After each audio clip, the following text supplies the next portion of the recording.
రిజర్వేషన్ల పేరుతో రాజకీయ నాయకులు కొన్ని వర్గాలను మభ్యపెట్టడం చాలా కాలంగా వస్తున్నదే. అయితే ఎప్పటికప్పుడు ప్రజలు తెలుసుకుంటారని అనుకుంటూ ఉంటాం. కానీ రాజకీయ నేతల వలలో మాత్రం పడకుండా ఉండరు. ఇప్పుడు తెలంగాణలోని బీసీ వర్గాలను రేవంత్ రెడ్డి తన వలలో వేసుకునేందుకు గట్టిగా ప్రయత్నిస్తున్నారు. కులగణన పేరుతో ఆయన చేసిన సర్వే వ్యవహారం ఎలా ఉన్నా దానిపై వస్తోన్న విమర్శలు, ఆరోపణలను తోసిపుచ్చడానికి అందరూ తన వైపు ఉండేలా చూసుకునేందుకు ఆయన రాజకీయ తెలివితేటల్నే ప్రయోగించారు. అందరూ కట్టెపట్టుకొని తనకు రక్షణగా ఉంటే తాను రిజర్వేషన్ల సంగతి చూసుకుంటానని ఆయన ప్రజాభవన్లో బీసీ సంఘాలతో మీటింగ్ పెట్టి చెప్పారు. ఇక్కడ రేవంత్ రెడ్డి ఉద్దేశం చాలా స్పష్టం. బీసీ వర్గాలన్నీ ఏ ఎన్నికలు జరిగినా తనకు మద్దతుగా ఉంటే రిజర్వేషన్లు వస్తాయని, లేకపోతే రావని చెప్పదలుచుకున్నారు. అదే సంకేతం పంపారు.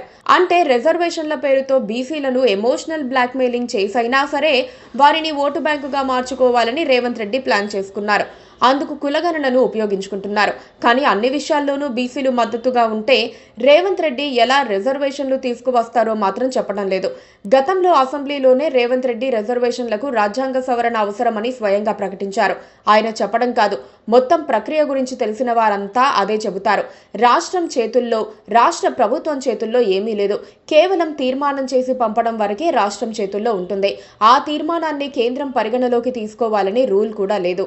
అసలు ఇలా వచ్చిన పదుల తీర్మానాలు కేంద్రం డస్ట్బిన్లో పడేసిందే.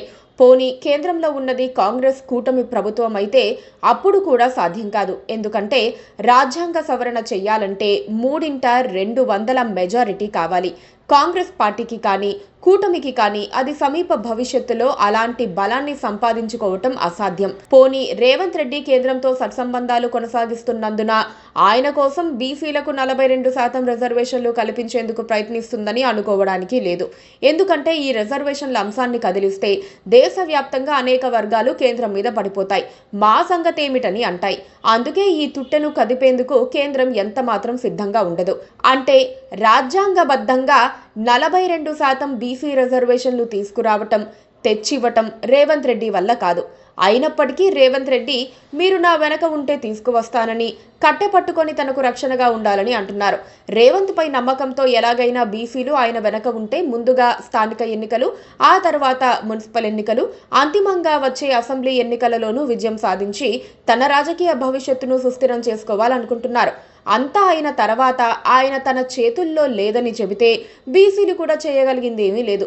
అప్పటికే ఆయన తిరుగులేని బలం సంపాదించుకుంటారు కాబట్టి అడిగే అవకాశాన్ని కూడా రానివ్వరు. రేవంత్ రెడ్డి మాస్టర్ ప్లాన్ ఇదే అనుకోవచ్చు. రిజర్వేషన్ల పేరుతో రేవంత్ రెడ్డి బీసీలను మోసం చేస్తున్నారన్నది కళ్ళ ముందు కనిపిస్తోన్న నిజం. ఇది బీసీలకు అర్థమవుతుందా లేదా అన్నది కీలకం. Please subscribe to KTV Telugu. KTV Telugu. KTV Telugu. KTV Telugu channel.